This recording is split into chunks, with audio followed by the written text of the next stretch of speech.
আসসালামু আলাইকুম। হাই বন্ধুরা, কেমন আছেন আপনারা সবাই? আশা করি ভালো আছেন। তো আবারও হাজির হলাম আপনাদের মাঝে আরেকটি ভিডিও নিয়ে আর কি। তো এই ভিডিওটা গতকাল শনিবারের করা।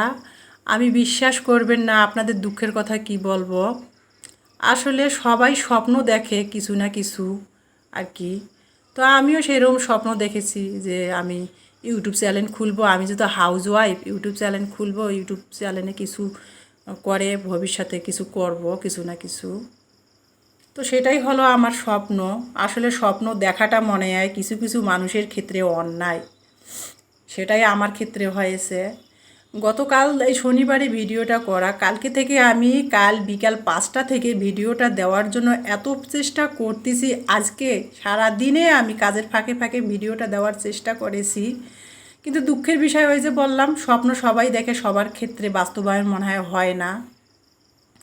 তো ভিডিওটা কাল থেকে আমার মোবাইলে, যেহেতু আমি এডিটিং করি ভিডিওগুলো, মোবাইলে ভিডিও করি, মোবাইলে এডিটিং করি, তো মোবাইলে ভিডিওগুলো আমার করা ছিল কালকে শনিবার, গতকাল শনিবারের ভিডিওগুলো দিব, ভিডিওগুলো এডিটিং করতেছি, কিন্তু আপডেট হচ্ছে না।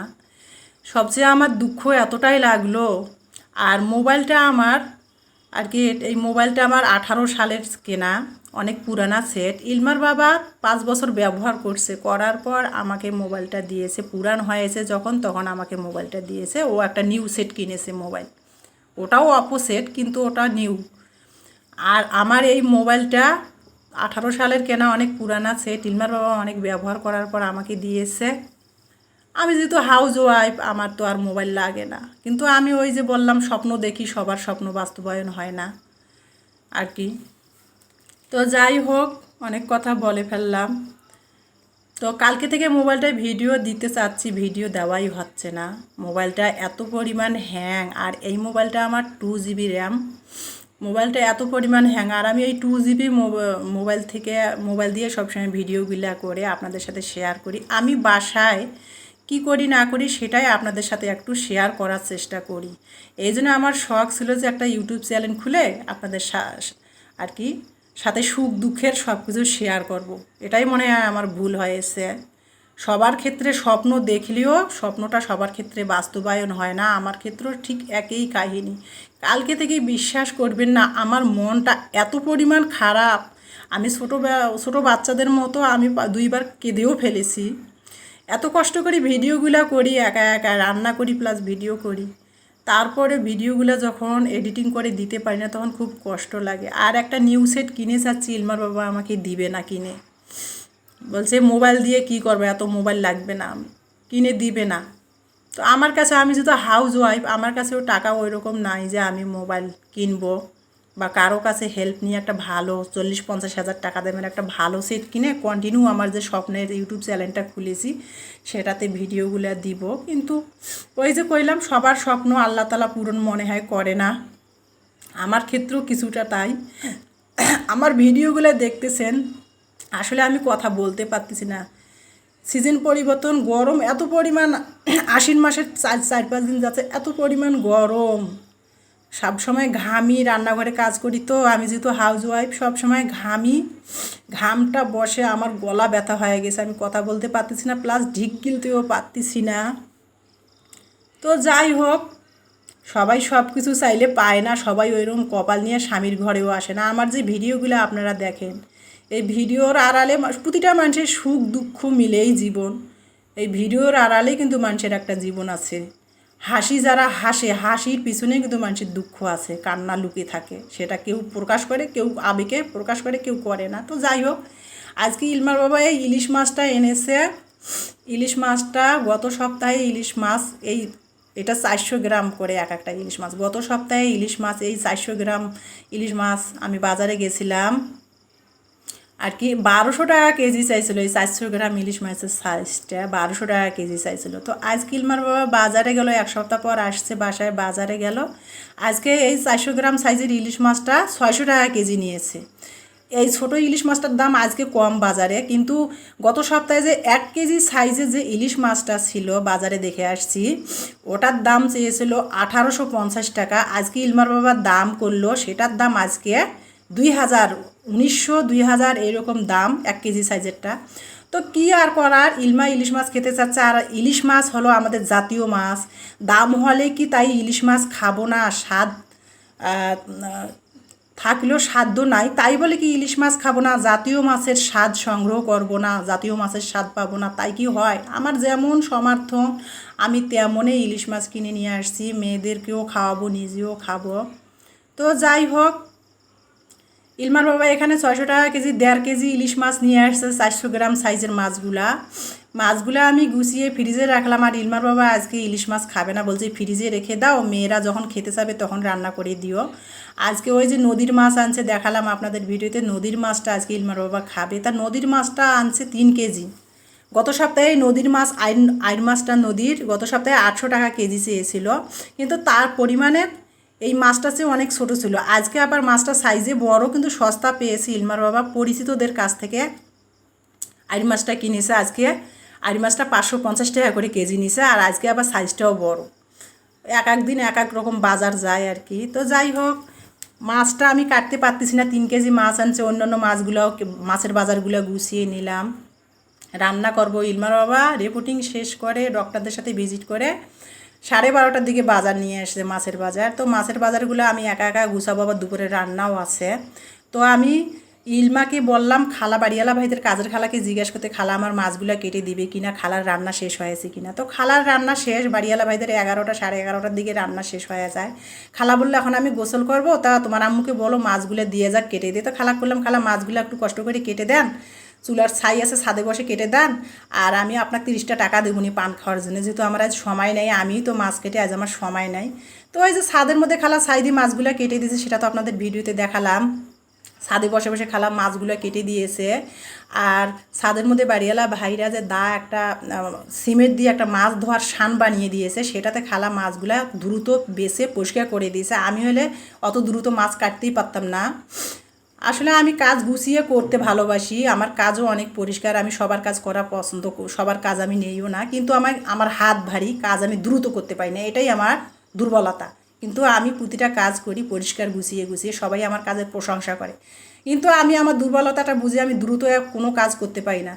এত দ্রুত খালা মাছগুলো কেটে ধুয়ে ফকফকা পরিষ্কার সাদা করে একবারে দিয়েছে। আমি হইলে আমার আর কি পুরা 3টা বেজে যাইতো, 3টা না হলেও 2টা বেজে যাইতো আমার মাছগুলা কাটতে। 3 কেজি আইড় মাছ কম না কিন্তু। আর আইড় মাছের যে কাটা, ফড়ুয়াগুলার সাথে সাথে আইড় মাছের কাটা খুব। খালা কত সুন্দর করে মাছগুলা কেটে আধা ঘন্টার মধ্যে ধুয়ে 3 কেজি মাছ সাদা ফকফকা করে দিয়েছে। আর আমি বাসায় এনে মাছগুলা আস্তে আস্তে রেখে দিলাম, যেহেতু আমার ফ্রিজে ছোটো ফ্রিজটা জায়গা নাই। ইলিশ মাছও রেখে দিয়েছি 1.5 কেজি, তারপরে মিরখা মাছ আনলো, কেটে নিয়ে আসছি। ইলমার বাবা আমার কাজ কমানোর জন্য সবসময় তো আপনাদের বলি, ইলমার বাবা বাজার থেকে মুরগি মাছ পরিষ্কার করে নিয়ে আসে। তো সিঙের মধ্যে আমি মাছটা শুধু রক্তগুলো পরিষ্কার করে আজকে প্যাকেটিং করে ফ্রিজে মাছগুলো রেখে দিলাম। মিরখা মাছটাও রাখছি, ইলিশ মাছটা আস্ত রেখেছি।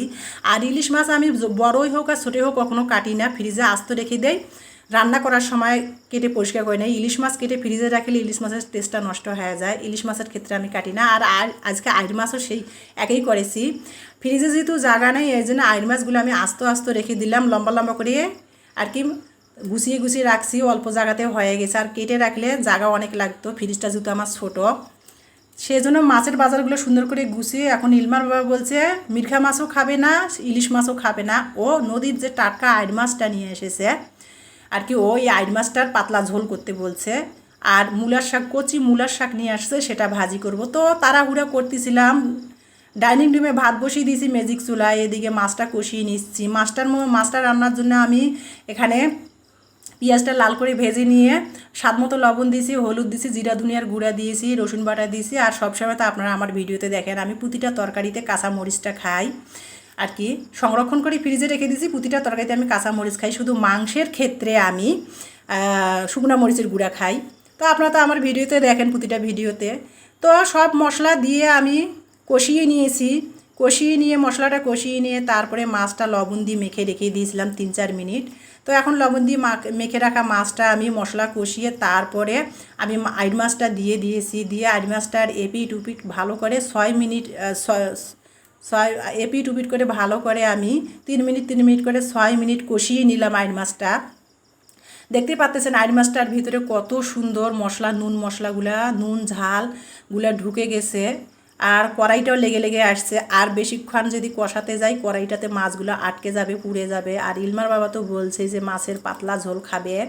আর এই মাছটা এইভাবে নদীর মাছটা আমার মনে হয় নদীর প্রতিটা মাছে এইভাবে কষিয়ে রান্না করাতেই স্বাদ, নদীর মাছের ফ্লেভারটা থাকে। আর ভাজলে কিন্তু সব মাছে ভাজা ঠিক না, আর বিশেষ করে নদীর মাছগুলো ভাজলে নদীর মাছের টেস্টটা থাকে না। তো নদীর মাছটা এইভাবে রান্না করলাম। আর এই মাছটাতে যদি একটু টমেটো দিতাম আর ধনিয়া পাতা দিতাম আরও স্বাদ হইতো, কিন্তু ধনিয়া পাতা নাই, এখন আশ্বিন মাছ ধনিয়া পাতা বাজারে নাই। যদি বাজারে থাকতো ইলমার বাবা চোখে পড়লে ধনিয়া পাতাটা নিয়ে আসতো, যেহেতু ধনিয়া পাতা নাই তাই দিলাম না। আর টমেটো ফ্রিজে সংরক্ষণ করা আছে, যেহেতু মাছ মাংসের ভিতরে টমেটোটা ঢুকে গেছে, এখন বের করলে অনেক টাইম লাগবে, এই জন্য আমি টমেটোটা বের করলাম না। আর কি শুধু পেঁয়াজ দিয়ে পাতলা ঝোল করলাম। আর ধনিয়া পাতা যেহেতু নাই এই জন্য মাছের মধ্যে আমি সবসময়, এখন তো ধনিয়া পাতার সিজন না, মাছের মধ্যে আমি সবসময় ভাজা জিরার গুঁড়াটা দিয়ে নামাই, ফ্লেভারও হয় স্বাদও হয়। মাংসের মধ্যেও দেই, যখন ধনিয়া পাতার সিজন থাকবে ধনিয়া পাতার সিজন আসবে তখন আমি মাছের মধ্যে আর ভাজা জিরার গুঁড়াটা দিব না, ধনিয়া পাতা বেশি করে দিব। এখন যেহেতু সিজন নাই তাই ফ্লেভার বা স্বাদের জন্য ভাজা জিরার গুঁড়াটা দিলাম। তো ভাজা জিরার গুঁড়াটা দিয়ে মাছের ঝোলটা নামিয়ে নিলাম। আর কি অন্যান্য কাজগুলো করতে মাছের ঝোলটা যেরকম রাখতে চেয়েছিলাম একটু বেশি ঘন হয়ে গেছে। তো যাই হোক ভাতও হয়ে গেছে অল সাইড, অপর পাশে রাইস কুকারে মাছের নদীর আইড় মাছটার ঝোলও হয়ে গেল। তো ওগুলা আমি নামিয়ে রেখে দিয়ে এখন ইমানি আমাকে শাকটা বেশি দিয়েছে, মূলার শাক, কচি মূলার শাক ওর বাবা নিয়ে এসেছে 3 মুঠা শাক 30 টাকা নিয়েছে। তো ওর বাবা নিয়ে এসেছে শাকটা, ইমানিকে দেখাই দিয়েছিলাম, ইমানি আমাকে বেশি দিল।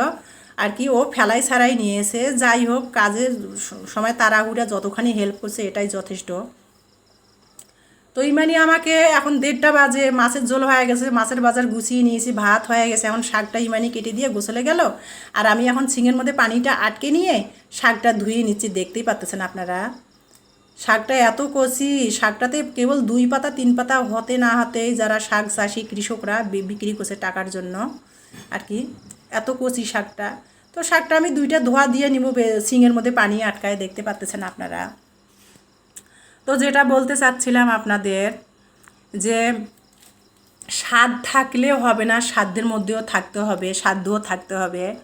ইলিশ মাছ আমি আজকে 2 সপ্তাহ ধরে বাজারে যাচ্ছি আর ঘুরে আসতে, যে দাম আগুন দাম ইলিশ মাছের আর কি। বাজারে যাচ্ছি কিন্তু কেনার সাহস পাচ্ছি না। আমরা চাকরিজীবী, চাকরির উপর নির্ভর করে পুরা পরিবারটা চলে, নিম্ন আয়ের চাকরিজীবী। তা স্বাদ থাকলেও তো সাধ্য নাই ইলিশ মাছ 2000 টাকা কেজি খাওয়ার। তো ছোটো সাইজের ইলিশ মাছ ইলমার বাবা নিয়ে এসেছে, তাই বলে ইলিশ মাছে খাবো না কেন, খাবো, ছোটো সাইজেরটা প্রয়োজনে খাবো। তো সেগুলো গুছিয়ে নিলাম, নিয়ে রান্না সব শেষ হয়ে গেছে। তো মূলার শাকটাও বেছে নিয়েছি, মূলার শাকটা বেছে পানি ঝরিয়ে নিয়েছিলাম, নিয়ে কড়াই বসিয়ে দিয়ে মূলার শাকটা পাতিল বসিয়ে দিয়ে মূলার শাকটা পাতিলে দিয়ে স্বাদ মতো লবণ দিয়ে মূলার শাকটা আমি সিদ্ধ করে নিলাম। সিদ্ধ করছি অনেকগুলো কচি শাক, তো অনেক পানি বের হয়েছে। এখন পানিটা প্লাস্টিকের ঝুড়িতে দেখতে পাচ্ছেন ঝরতে দিলাম, পানিটা ঝরে যাক।